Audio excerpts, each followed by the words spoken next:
Hi, it's Joe from Joe's Country Junction, and I'm here today to do a little update about the latest stitch along we're doing. This is the pattern. It's from Little House Needleworks, and it's called Home Sweet Home. I purposely picked this pattern for the stitch along because it was going to be a pretty easy project, and I'm hoping that beginners and newbies will want to try and stitch along with us. If you've not cross-stitched before, now's a great time to jump in and join. And it seems to be one of the new hobbies that's in the works and that's super popular right now. So I hope you'll jump in and join us. The gals at the Stitchery Nook, Sherry and Liz, they've been busy putting together kits for the people who are ordering and joining us. We start on April 15th, but of course you can start anytime and join anytime. We're happy to have people whenever they want to start and whenever this project fits into their schedule.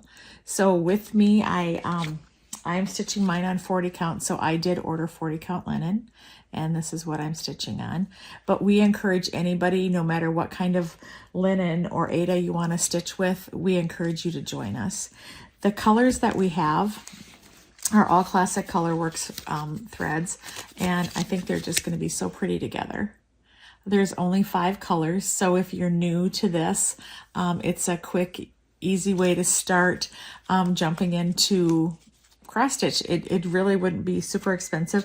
You would need the pattern, the thread, and something to stitch it on. And so I'm guessing that would be probably $25, $30. Some people, when they stitch in hand. When I stitch, I use a hoop. And these are my favorite hoops. These are Morgan hoops. I'll put a link for them down below. And I have a scissors. Everybody always asks when they see me use this scissors what this is. This is one of those things you buy that knitters use. And I just pop it on the end of my scissors because this one's super pointy. I'm not somebody who has a big fancy collection of scissors. I just have some scissors. And then my favorite needles are Sullivan's ball tip needles. And I'm using size 28, and that's something that you would use if you're a 40 count stitcher. If you're stitching on a lower count of fabric, or if you're stitching on Aida, you probably would want a 26, or you might want a 24. I tend to buy a lot of 26s because then I can use them either way, and I tend to buy a lot of 28s because the majority of what I stitch on a larger count of linen, like a 40 count. So I like to make a working copy of my pattern, and I've done that, and this is my pattern right here. I have the original pattern here as well. I like to make a working copy because then I can make notes and draw on it and stuff like that, and then I don't feel bad about ruining my good copy. And I also have dogs here, and I can never guarantee if somebody's going to grab a pattern and put a couple bite marks in it. Typically that hasn't happened, but I also have grandkids here, and grandkids have been known to grab a pattern of mine and color it because they just see it as a coloring page or a coloring paper. And so if I have a working copy out, I'm never worried about what's going to happen to it. So I'm going to talk to you a little bit. Technically, I'm not supposed to show you the chart because they feel people could copy the chart if they see it. But for the purposes of wanting to teach you how to start a cross-stitch project, I'm going to have to show you the chart a little bit. And in the end, I hope the designer will forgive me for showing the chart just a bit, for the purposes of you learning how to read a chart, how to stitch along, and give you a little more confidence as you start. So patterns are like this. You can see the darker lines and you can see smaller lines in between. Those darker lines are in a grid of 10 by 10, and that's super helpful. The majority of the designers do this. I don't like to stitch patterns from people who don't do this because the gridded lines really help me. Some people go through and grid their fabric, and they just use like a running stitch and go through their fabric and do that. So when they stitch, they won't get off. but I don't do that. But I do like to do things like this. You can see there's a flower here, and I count over and I can see that one box isn't filled, so that's 9. So I count 9, and then I count 10, 11, 12. So I know this flower is 12 wide. And so I do things like that, just do a little bit of math, and I use the grids that way. And I highly encourage people to do that because it is very helpful. Some people will fold their fabric and start in the center of their project because they want to make sure that their margins are good on all sides around. Me, I generally just go in 2 inches and start at the top corner. This time though, I think I'm going to fold my fabric in half. This time I actually think I'm going to start down here in the bottom with the letters H. For some reason, I like to work from the bottom up. If it's like a pot of flowers, I like to have the vase stitched first before I go stitch the leaves and the stems. But you're welcome to stitch it however you want to do it. There's no rules at all. Nobody ever says that you need to do it one way or the other. I know a lot of stitchers stitch from this side to this side, from right to left, which to me seems weird. But I know a lot of stitchers start in the middle. A lot of people start in the upper left-hand corner, kind of like you would if you're reading a book. This time I'm starting on the lower left-hand corner, and I'm going to start with the letters Home Sweet Home. And then I'll have a good base to start and work upward, because it's hard well, I'll be honest, I fudge a lot when I cross stitch. So if I stitch this big vase and then go out here and I fudge a stitch or two out here, nobody's going to ever know.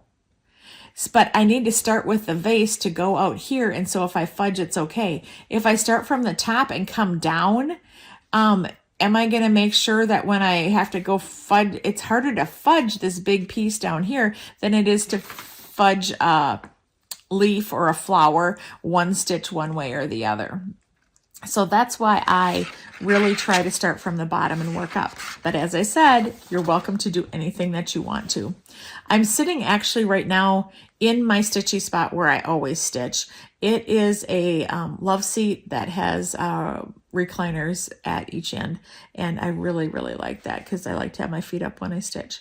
So I am going to, I also brought a piece of Aida. I bought this at the thrift store. This is not the kind of Aida you would normally use, but you can see it's printed here and you're supposed to put your design in the center.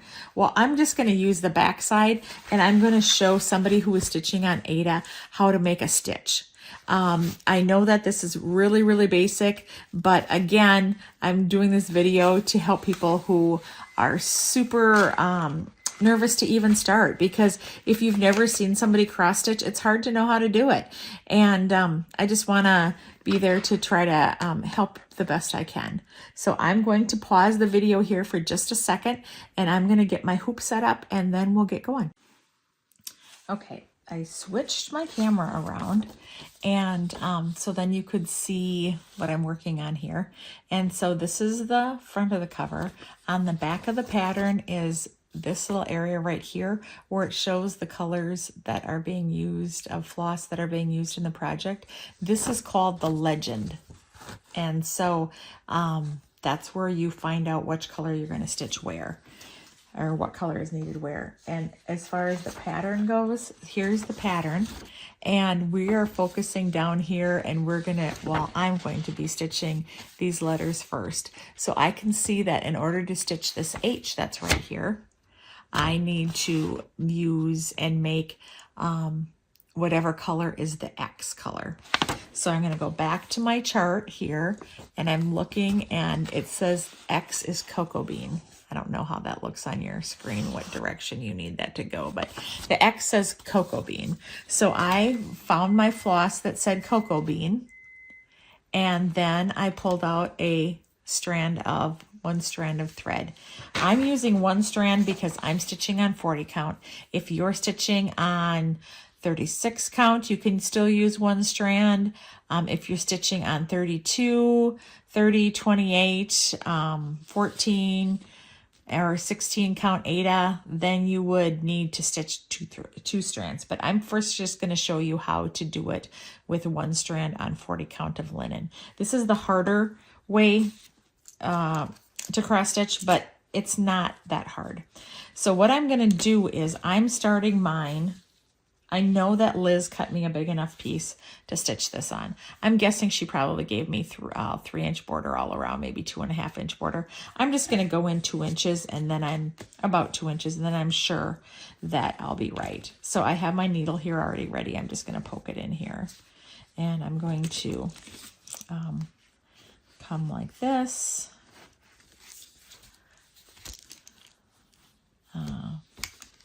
Boy.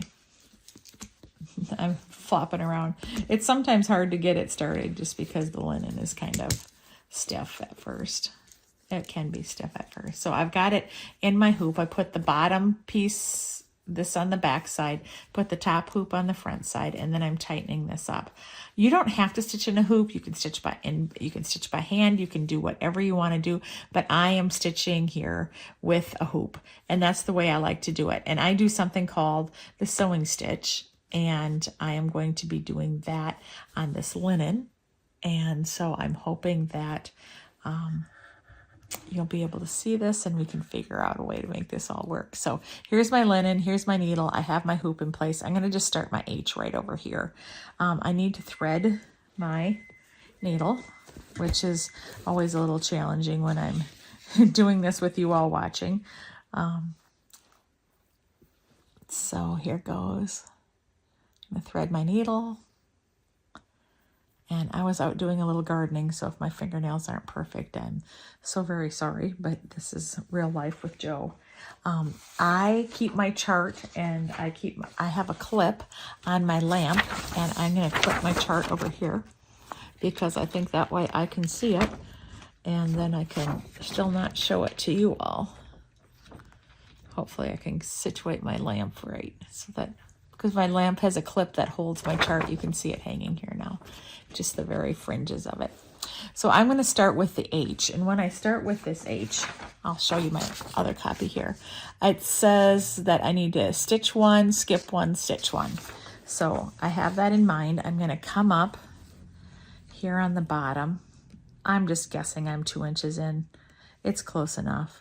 So I'm coming up here, and in the back, I'm going to work with my thread, and I'm going to bend this over, and I'm going to try to catch that thread in the back. Can you see that thread right there?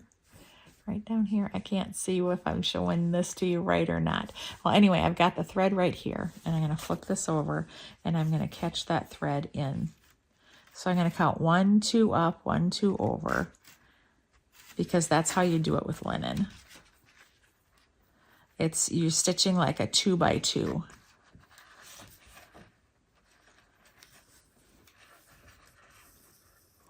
Okay, so I went up in one corner and down in the other corner.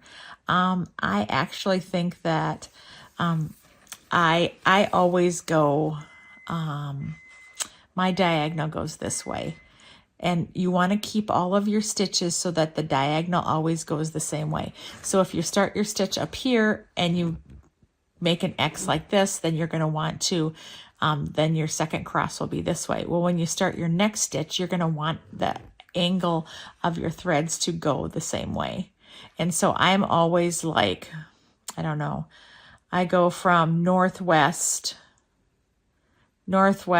to southeast is me. That's my first leg.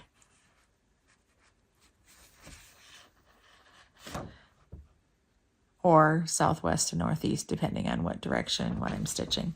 So you can see I made another stitch there. Okay, I don't know if I've caught my thread in the back yet, so I'm going to flip this around. Oh, nope, this didn't get caught yet. So I want to make sure I do something that it's going to get caught in the next stitches. So I'm kind of holding this down, flipping this over, and hopefully I'll get it caught in this next stitch, which is okay if I don't get it caught in the next stitch, but I like to. We can still make it all work. Okay, right now I'm just doing the poke method. I'm just going up.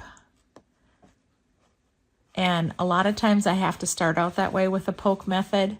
And then as I get going, I can go to the sewing method. And the sewing method is more like this.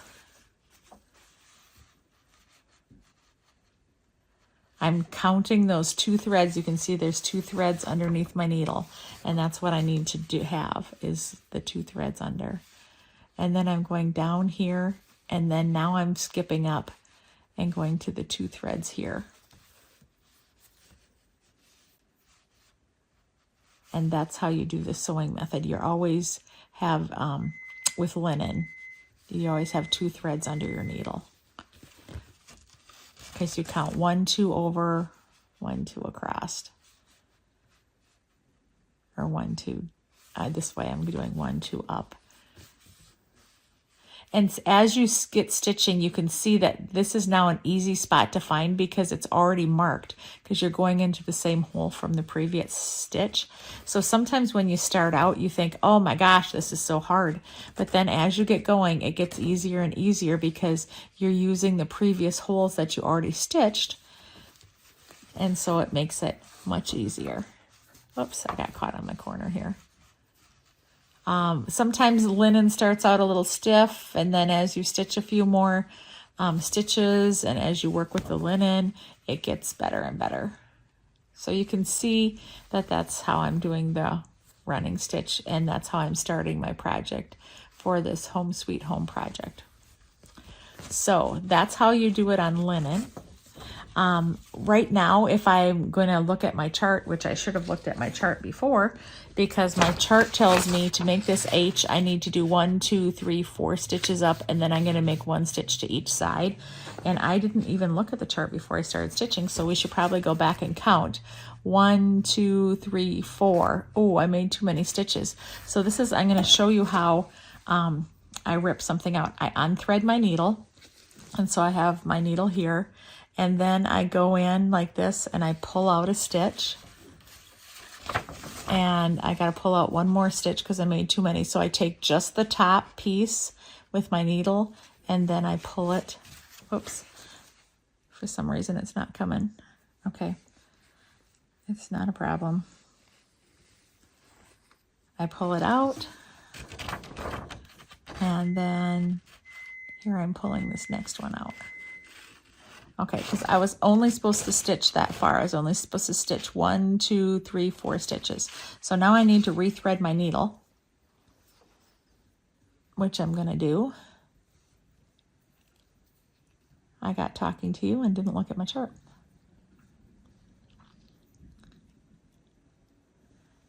Okay, I've got my needle threaded. And now I'm in the wrong spot to start that next stitch, so I need to move over like this, because this stitch is supposed to be 1 over from the main line of the H, because it's more of a decorative H.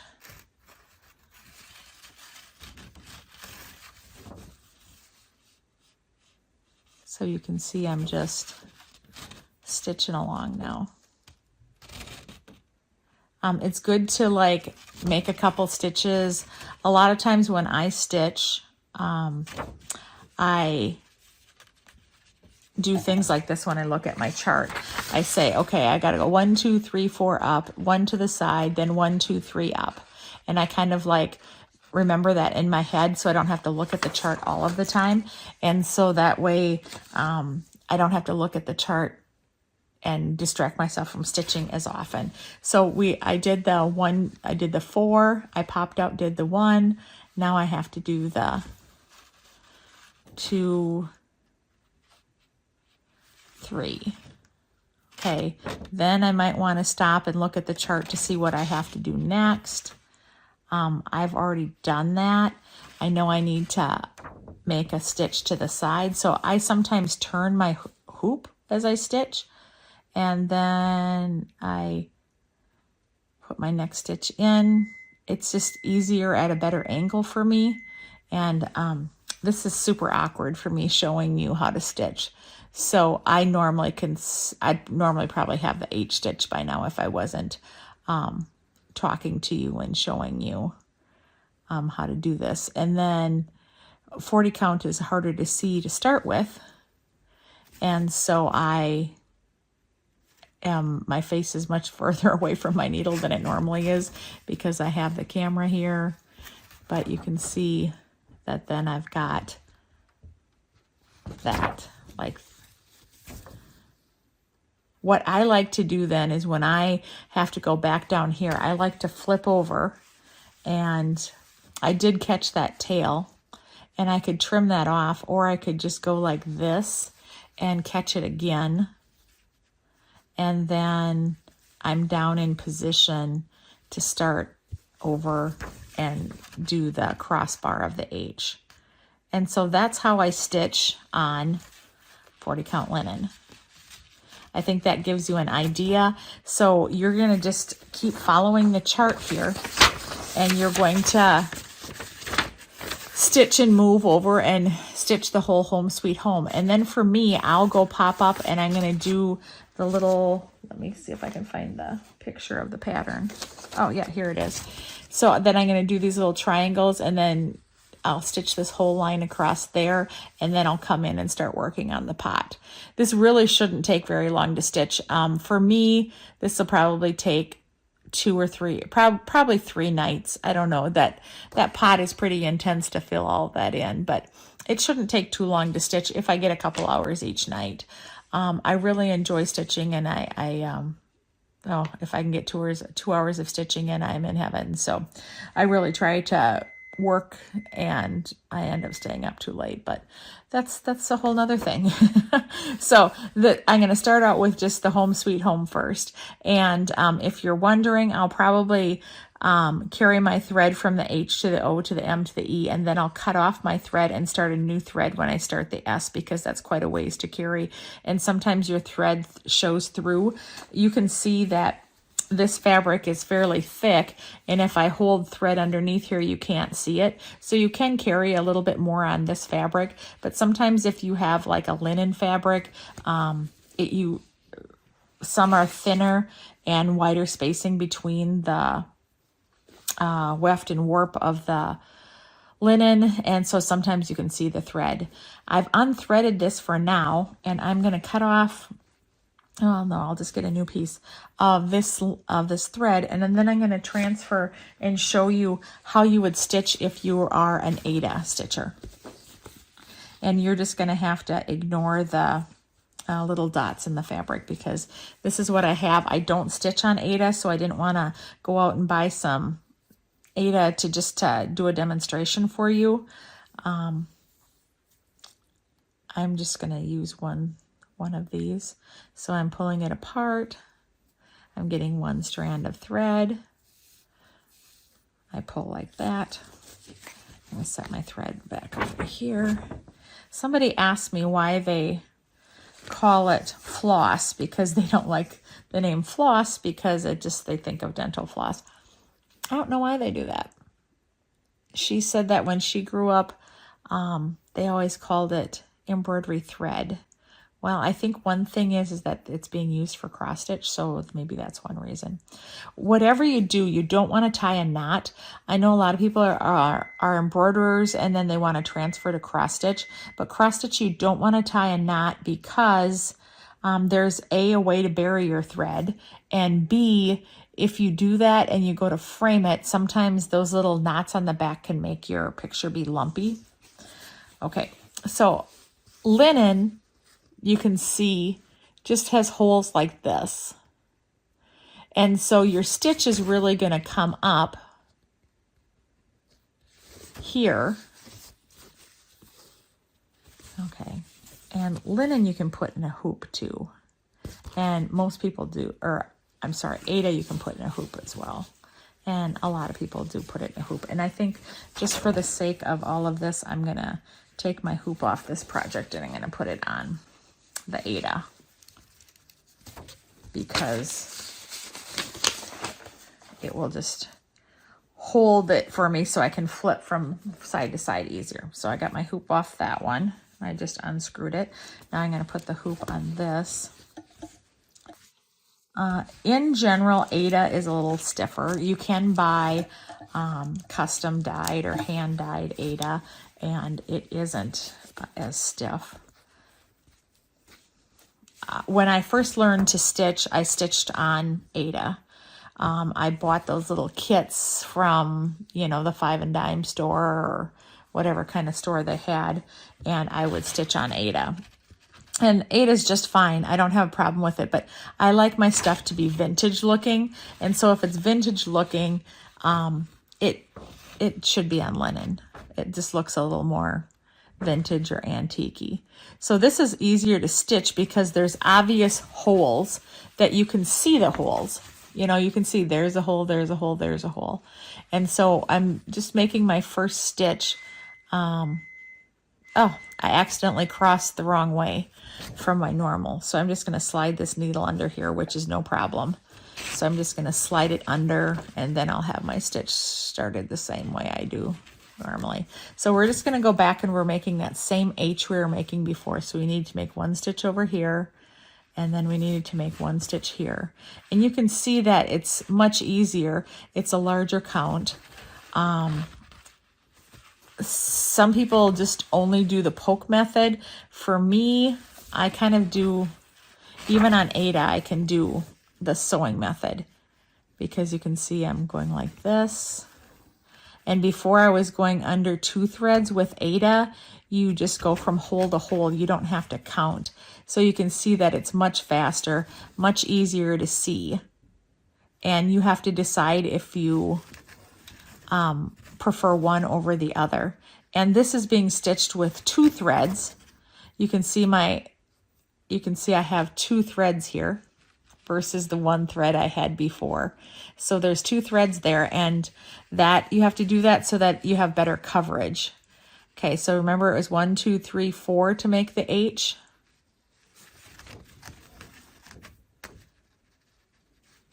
If you can learn how to do this sewing method, it is so much faster than doing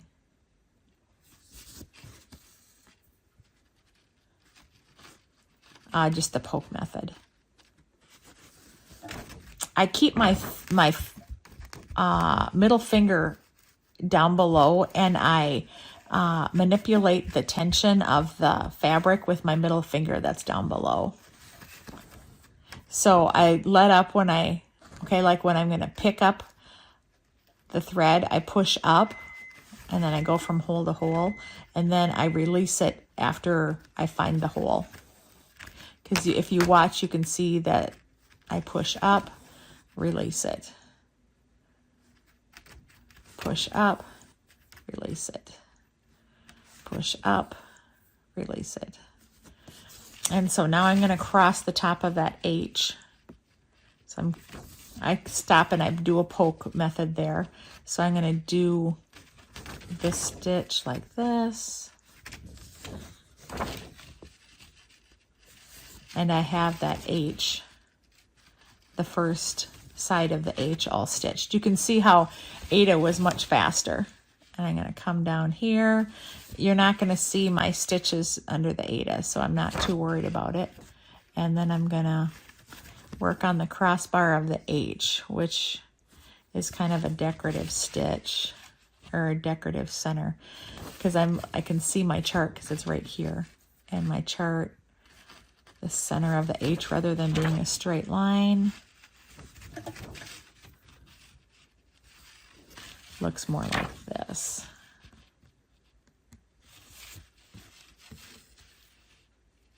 You can see I stop and poke some, and then I do a sewing stitch some. I think everybody does that. And oh, see, look, I missed one because my angle's kind of weird. I didn't get right in the right hole, so I want to get that in the right hole. I was kind of at an angle and didn't see it. So there I'm popping up in the right hole. Well, actually, this hole is kind of weird. Went and did the same thing again. Okay, now I'm better. I'm better for sure. So that's how stitching on Aida goes. You can still do a sewing stitch. You don't have to do the poke method, which makes it faster. It just kind of matters the look that you want to have. This is like 14 count Aida, so it's pretty big. They do make other Aida that's has a smaller count. So if you want to do that, you can do that on a smaller count. Okay, here we go. As I said, this is really kind of hard to do even with Aida at the weird angle I have to be at in order to be under the camera. So you can see, I just kind of wanted to get about that far, and then I want to take a second and show you the side-by-side difference between stitching on Aida and here's what I'm stitching on linen. You can see a side-by-side. I think you can. Can you see them both? Okay, I've got to move the camera this way. Okay. So here you can see that this is finer looking. This is larger by far. So this is on 14 count, which would be equivalent to 28 count, and this is on 40 count. So you have to decide what you want to do. You can see that for me when I was stitching, it was a lot slower when I was stitching on linen, but in the end, I like the look better, so I'm patient and willing to work with the linen, where other people might be more interested in speed, being fast, and having things go quicker. So you just have to decide what you like, and either one is fine. You can have a happy hobby regardless of which one you stitch on. And I'm just super content being slower and stitching on linen. This is just more the look of my house. And you can get Aida in other colorways. They hand dye Aida. So if you're interested in that, you can get something like that has more of a hand dyed look. It doesn't all have to be this cream or this white anymore. Back in the 80s, that's really all they offered in Aida. But nowadays, people hand dye that and do great things with Aida. And so you have to decide what you like. I hope that what I showed you helped, and you'll feel better about jumping in and starting this project. I am happy that so many of you are joining. Liz at the Stitchery Nook said so many of you were joining in. I think it's going to be a cute project. I think it's going to be something pretty universal that everyone could enjoy in their home, or it's a small enough project that it's not too hard to gift it. And so that was from the Home Sweet Home Sampler, and I am Joe from Joe's Country Junction, and I'm so happy that you were here to join me today. I do get some questions about my glasses or how I magnify and what I use for magnifying, so I'm just going to answer that quick. I use these glasses, which are very dirty right now. I got them from Zenny, and I ordered them purposely. They have the bifocal line in there, and so I sit here. My television is right across the room here, and I sit here and cross stitch. I have a big light over my head here. I have the clamp there that holds my pattern that you saw. There is a small, it's